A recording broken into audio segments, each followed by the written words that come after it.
Nespresso aparat na kapsule, pa da vidimo.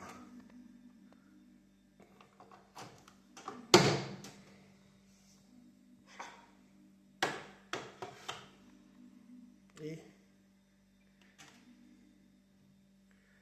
aha, malo izgleda 2 puta da se pritisne.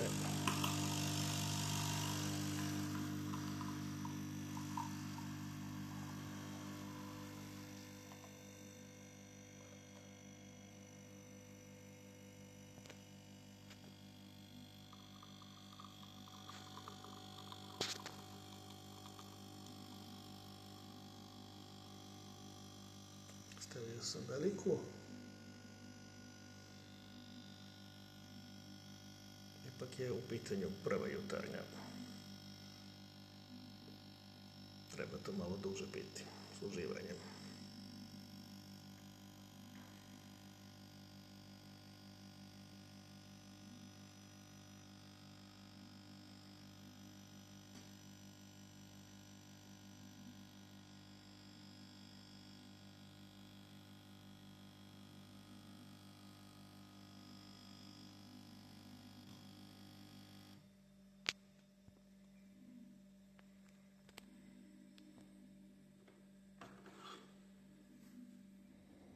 Dakle,